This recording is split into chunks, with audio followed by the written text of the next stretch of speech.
Alisyn, thanks for dropping by. We'll see you tomorrow on Fox and Friends. Yep, I'll be on this weekend. Thank you. Plus. See you guys then. Hamas gets physical. In the groups, those from inside Iraq and those from outside, the foreign fighters, can we use that to our advantage? We'll discuss it. Also, Dr. Bodden will be joining us. And he suggests, because there is this, that when you watch all those crime shows and they're so detailed and specific, and are they getting ideas? Do criminals actually learn how to commit the perfect crime or crimes they can get away with by watching these programs? In particular, he talks about how before CSI, they never saw people clean up a scene where somebody killed a neighbor or killed their wife or killed their husband with bleach. Now they do it all the time, and they think it could be from that television show. Speaking of TV shows, my favorite television show right after Bulls and Bears is 24.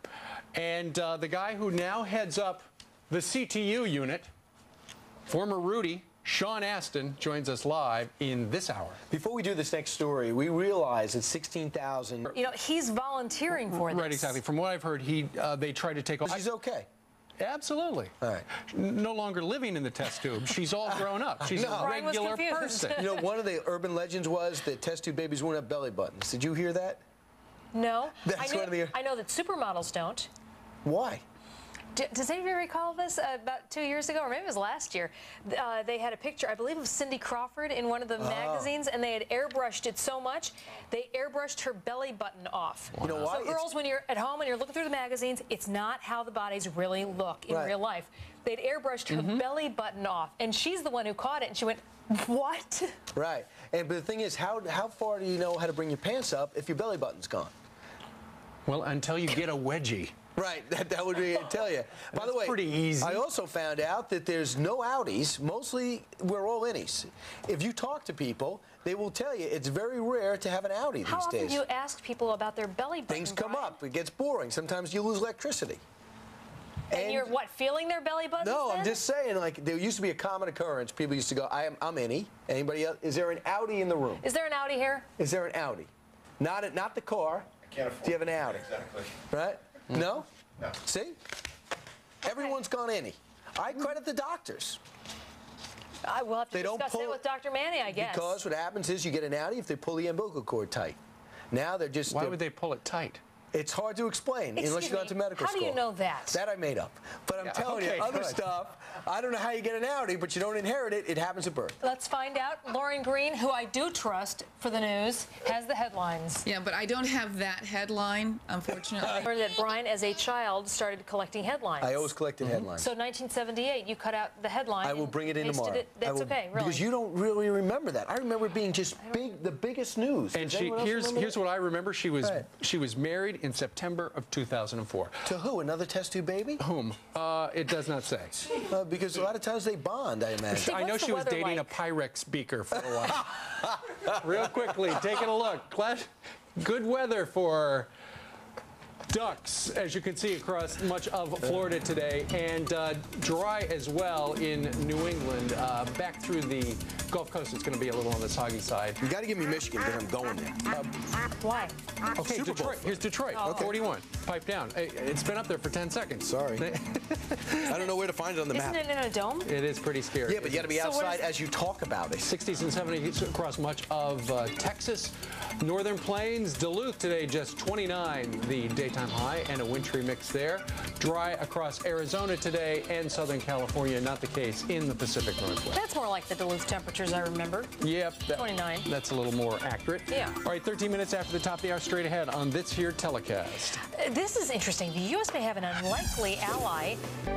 It makes sense. Well, are you talking about this study done by the University of Wisconsin students? Yes. They looked at chickens, and they found that chickens have a specific virus that is also found in people who are large.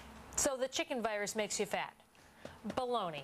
They've only here's what people. Well, baloney's not good for you. Yeah, but here's the thing: it was the University of Wisconsin who did it. It's the London Times that wrote about it, and some critics of it, for example, Edie, might point to this: they only used 15 obese people and 5 non-obese people in the test. Here's the vaccine is the not if.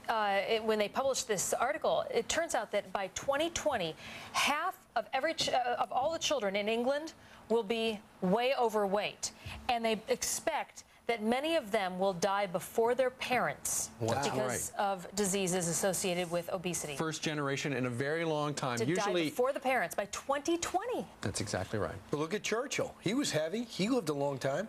He loved chicken too. Coincidence? Yeah, and he smoked. Right? I'm just saying, a lot of people in England look up to him. So what are you saying? I'm just trying to say that it takes all kinds. You might live a long time and be a little heavy and smoke cigars. Look at Churchill. Stay the course. Stay the course. Thank you. All right, 28 minutes before the top of the hour, we've got breaking news out of that mine rescue up in Canada, and a big oil company made some big moolah. Lauren Green has the top stories. Thank you very much, guys. Good morning, Edie and Brian. Thank you very much.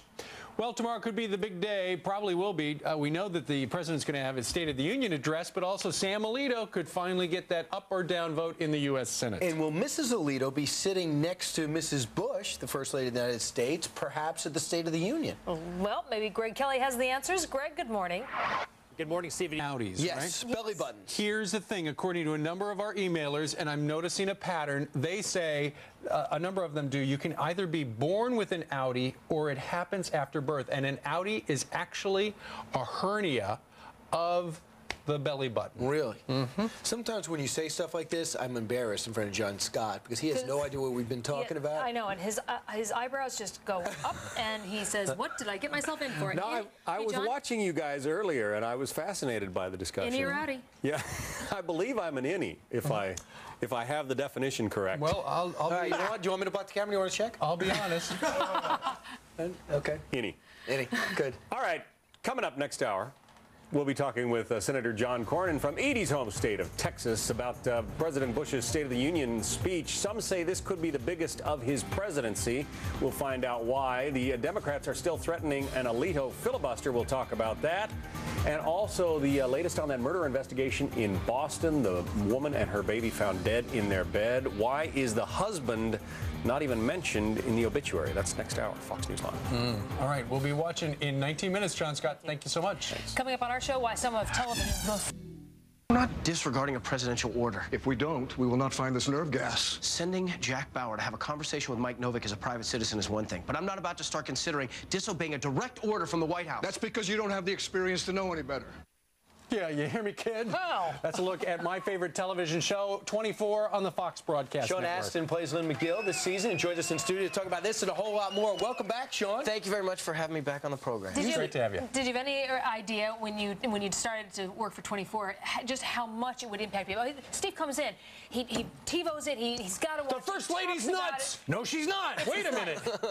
Walking through the airport is a whole new experience. There's no question about that. I mean, it is. People are thanking me for saving the day. You know, thanks for saving the day, man. I think, well, I saved the hour. There's several more hours to go. You know. And do the Homeland Security guys keep looking at you because they figure, oh, he's got to have a gun here someplace? No, see, in this world, the Homeland Security guys are kind of the rock stars, and we go to them for their autographs. That's exactly right. Now, Sean, when I asked you in the green room, it was such a great question, I'd like to carry it over. Do I have that permission? Yes, sir. Thank you very much. I asked you, is it as frenetic to shoot as it is to watch? It is such an unbelievable pace. ER looks like an old Western compared to this.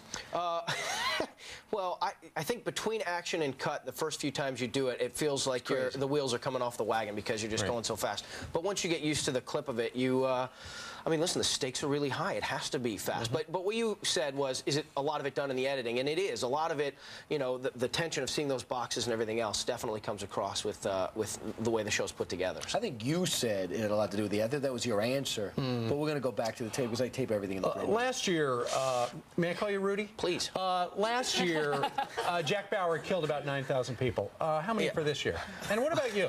Well, I heard from a friend that the body count for Jack was higher than on any other show on television in the history of television. So I don't know if that's true or not, but my friend Peter Green told me that. So as far as Lynn McGill is concerned, what I can say is that I'm not going to say anything. I will say nothing. Somebody will come after you. You know, we were watching the other day on Stars, tuned in anytime the movie Rudy is on. Wherever we start, we've got to watch it to the conclusion where you run out playing Rudy, playing in the last 10 seconds of that big game in Notre Dame. No. Oh no, that's the UCLA fight song. That's my alma mater. Big difference. Go Irish. No, Rudy's a man on a mission. as I, similarly, am a man on a mission here today. Good segue. You like that? I was building a bridge there. A great actor, son of Patty Duke, and your mom for a long time lived with a disease that she wasn't diagnosed. That's exactly right. The reason that I've asked to come on your show today is because I'm working on an education campaign to raise awareness for bipolar disorder. And my mother, as you've so eloquently pointed out, was diagnosed. She was diagnosed in 1985, and sadly, she suffered with the disorder for many years before knowing that she had it, and before getting an accurate diagnosis, which is actually really common. People go for the average is more than 10 years before getting an accurate diagnosis. What are some of the symptoms? Well, one of the things is that a lot of times people are misdiagnosed simply as having depression, but because they miss the signs of mania. The mania signs can include anger and irritability, pressured speech, racing thoughts, promiscuity, exorbitant spending, these kinds of things. You know, things that lots of people can experience in some form or another in their own life, but a lot of times it's family members who are the first to notice a pattern, or, you know... What's up with them? Yeah, and it's really hard. The real key, the real trick is in learning to communicate with each other. And we've put out a website called learnaboutbipolar.com that lists a lot of the different symptoms that it's important to be looking out for, and it has a lot of other good, useful information in there. There's a survey that people can take that's a mood survey. So, you know, that's medication work? Well, you know, my mother swears by her medication. She swears that it saved her life. I mean, this is a disorder that a lot of people who don't get diagnosed commit suicide. So, you know, the decision to take medication is a very personal one. There are some great medications out there, and so that, you know, talk to your doctor. And, Website learnaboutbipolar.com. Thank you very much for being with us, and we'll be watching you. Always a pleasure. Thank you very much for the hospitality. Thank you. Bye. Thank you. And we've got more Fox and Friends. Stay right there. Hard to believe you can put together a great show for tomorrow. We have a terrific guest today. Who do you have? Barry Sanders is going to be joining us. You mean the legendary Lions running back? That's right. And then we've got a couple of bills. Time to pay the bills. Bill Frist will be joining us. Wow. Senate Majority Leader? Yes, indeed. And Bill Salmon from the Washington Times, all right here on this here program. And I'm sure the White House will give us someone to talk about to preview the president's big speech on Tuesday night. Why don't we try tomorrow night? Why don't we try to get Dan Bartlett? Or Nicole Wallace, or one of those president's official talkers. For $2, her maiden name would be Devnish. Very good. That's right, Nicole Devnish. I don't have it with me. Oh! I don't. Come on, I'll definitely pay up. You could trust me. Just like that. All right. And by the way, if you have an Audi, write us, because most people writing us have innies. I have a Volvo. That's our news for now. And Fox News continues with John Scott.